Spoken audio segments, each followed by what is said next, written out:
आपको जयपुर ले चलते हैं। बीजेपी प्रदेश अध्यक्ष मदन राठौर इस वक्त प्रेस वार्ता कर रहे हैं, क्या कह रहे हैं सुनवाते हैं। कल जो जामा मस्जिद में घटनाक्रम हुआ उसके बाद में कांग्रेस के दो विधायक मुस्लिम संगठनों ने कहा कि कानून व्यवस्था को 2 दिन का समय दिया गया है। एक तरह से चेतावनी भरा लहजा नजर आया। दूसरी तरफ देर शाम को कुछ हंगामा भी इस दौरान देखा। देखिए, हमने पहले भी आगाह किया कि हमारे किसी भी नेता को, किसी भी कार्यकर्ता को ऐसा कोई काम नहीं करना है कि जिससे किसी की भावनाओं को ठेस पहुंचे, किसी के सम्मान को ठेस पहुंचे। ऐसा कोई कृत्य नहीं करना है। हम सभी धर्मों का सम्मान करते हैं, सभी धार्मिक स्थलों का भी सम्मान करते हैं। जहाँ पर किसी की आस्था टिकी हुई है उनका हम पूरा सम्मान करेंगे, उनकी रक्षा भी करेंगे।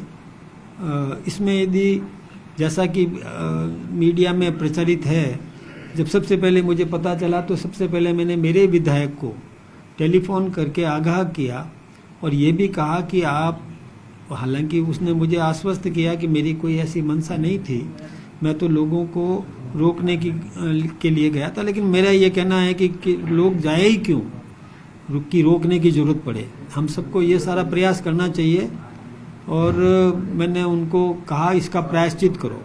उन्होंने प्रायश्चित भी किया, खेद प्रकट भी किया। उसके बाद इसका पटाक्षेप हो जाना चाहिए था, लेकिन इसके बावजूद भी प्रतिक्रिया में कुछ लोग एकत्रित होना चाहते थे।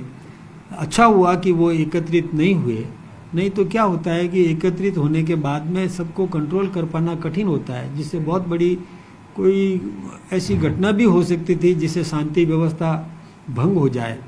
इसलिए मैं उन 2 विधायकों को जो कांग्रेस के हैं उनको भी मैं यही आग्रह करना चाहूँगा कि किसी प्रकार का प्रोवोकेशन नहीं करे, भड़काने का काम नहीं करे। हम जनप्रतिनिधि हैं, हमारा कर्तव्य बनता है कि हम शांति कायम करवाने में अपना योगदान दें, हम सब मिल करके।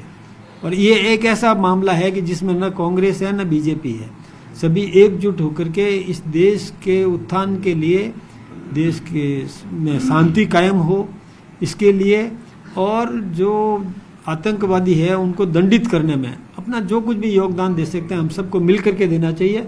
इसमें कोई राजनीति नहीं है, इसमें केवल राष्ट्र नीति है, इसके अलावा कोई नीति नहीं है। साहब, कल वहाँ पर वापस वो विरोध बढ़ा और पुलिस के द्वारा वहाँ लाठीचार्ज की गई, मगर बात सामने ये आ रही है कि वहाँ जय श्री राम के नारे लगाने के लिए कुछ लोग पहुंचे थे। उसके बाद मुस्लिम समाज ने कहीं कहीं वापस वहाँ पर विरोध करना शुरू कर दिया, उसी को लेकर मामला बढ़ गया। क्या ऐसे लोगों पर कार्रवाई नहीं हो सकती है जो लोग ये इस चीज़ को बढ़ावा दे रहे हैं?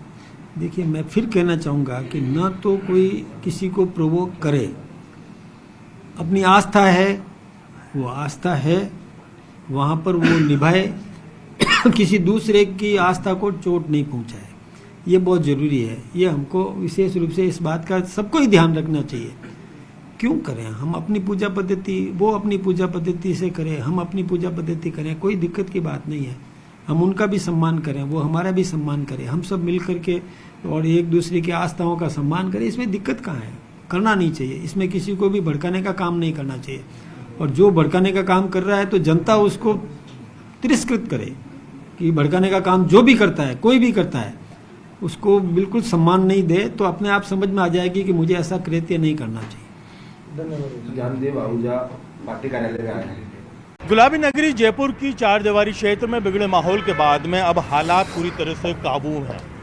जिस तरह का माहौल रहा, पूरा घटनाक्रम हुआ, उसके बाद में कल शाम को यहाँ पर युवाओं की भीड़ जमा हो गई थी। तमाम लोग पूरे मामले को लेकर के हवा महल के विधायक बाल मुकुंदाचार्य की गिरफ्तारी की मांग कर रहे थे।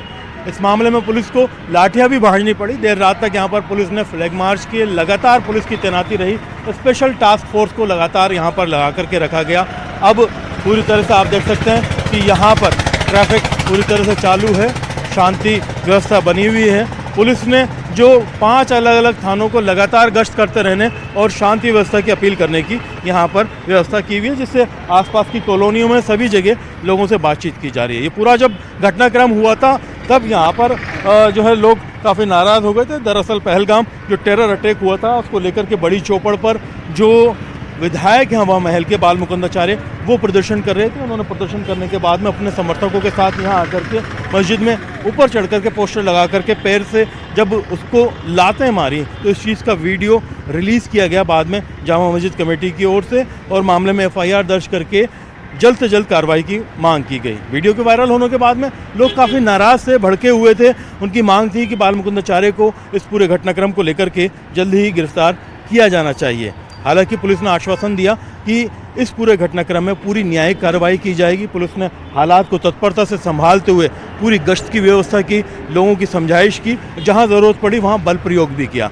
फिलहाल पुलिस की ओर से ये अपील की गई है कि जो लोग भी सोशल मीडिया के ज़रिए या किसी भी तरीके से माहौल को बिगाड़ने की, अफवाहें फैलाने की या फिर नफरत फैलाने की कोशिश करेंगे, उनके खिलाफ सख्त कार्रवाई की जाएगी। पूरे घटनाक्रम में पुलिस ने यह आश्वासन भी दिया है कि जो मामला दर्ज कर लिया गया है उसकी पूरी न्यायिक जांच की जाएगी और उसमें जो भी दोषी हैं उन्हें सज़ा दी जाएगी। उम्मीद की जानी चाहिए कि गुलाबी नगरी जयपुर का जो गंगा जमनी तहजीब है वो बना रहे, यहाँ पर सौहार्द कायम रहे और जो लोग नफरत फैलाने की कोशिश कर रहे हैं उनके खिलाफ जल्द से जल्द कार्रवाई हो। कैमरा पर्सन मान सिंह के साथ में अरबाज अहमद, न्यूज़ 18 के लिए जयपुर से। बड़ी खबर है, पूर्व विधायक ज्ञानदेव आहूजा बीजेपी प्रदेश मुख्यालय में बीजेपी प्रदेश अध्यक्ष मदन राठौर से मुलाकात की। बंद कमरे में दोनों के बीच ये मुलाकात हुई है। तो बीजेपी ऑफिस पहुंचे हैं ज्ञानदेव आहूजा, बंद कमरे में दोनों के बीच मुलाकात हुई है। और ज्ञानदेव आहूजा को बीजेपी से निलंबित किया गया था क्योंकि उनके एक बयान पर और जिस तरीके से उन्होंने मंदिर में गंगा जल छिड़का था, उसके बाद से ही वो विवादों में रहे थे, जिस पर मदन राठौर बीजेपी के प्रदेश अध्यक्ष उनके द्वारा ज्ञानदेव आहूजा को निलंबित कर दिया गया था। बीकानेर से बड़ी खबर सामने आ रही है, जहां पर नोखा में बदमाशों ने एटीएम लूटा है। 4 बदमाशों ने वारदात को अंजाम दिया है। सीसीटीवी कैमरों पर स्प्रे कर लूटा है एटीएम में बताए जा रहे 5 लाख रुपए। बदमाशों को ट्रेस करने में पुलिस जुटी हुई है। तो बड़ी खबर आपको दे रहे हैं, नोखा में बदमाशों ने एटीएम लूटा है। तस्वीर भी सामने आई है। आपको बता दें, सीसीटीवी कैमरे पर स्प्रे किया है और उसके बाद इस लूट की वारदात को अंजाम दिया है। इस एटीएम में 7 लाख रुपए बताए जा रहे हैं। बदमाशों को ट्रेस करने में इस वक्त पुलिस जुटी हुई है।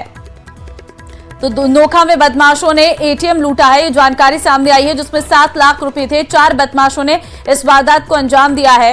ये गाड़ी में बैठकर आते हैं, सबसे पहले जो कैमरे लगे थे उनमें स्प्रे करते हैं और उसके बाद इस एटीएम को लेकर यहां से निकल जाते हैं और इसमें 7 लाख रुपए बताए जा रहे हैं। फिलहाल इन बदमाशों की तलाश में पुलिस जुटी हुई है और जल्द ही सीसीटीवी के आधार पर इनकी पकड़ के लिए पुलिस यहां वहां दबिश दे रही है। देखिए, ये गाड़ी है जिसमें ये एटीएम ले जाया गया है। इन बदमाशों की संख्या 4 बताई गई है। अब इस गाड़ी के नंबर के आधार पर इन बदमाशों तक पहुंचाया जा सकता है। फिलहाल विक्रम जगरवाल इस वक्त संवाददाता हमारे साथ फोन लाइन पे हैं। विक्रम, ये जो एटीएम लूट की वारदात हुई है, किस वक्त की ये घटना थी और किस तरीके से इस वारदात को अंजाम दिया गया? देखिए, ये देर रात 2 बजे की जो घटना बताई जा रही है और जो बदमाश हैं, जो लुटेरे हैं, वो एक गाड़ी में बैठकर आए थे और उन्होंने इस एटीएम में लगे शटर को पूरी तरीके से निकाल दिया और उसके बाद अंदर जाकर इन्होंने कैमरों को ब्लॉक करने की कोशिश की और उसके बाद करीब 7 लाख रुपए की राशि जो बताई जा रही है इस एटीएम में, वो तोड़कर इसमें से निकाल ली है।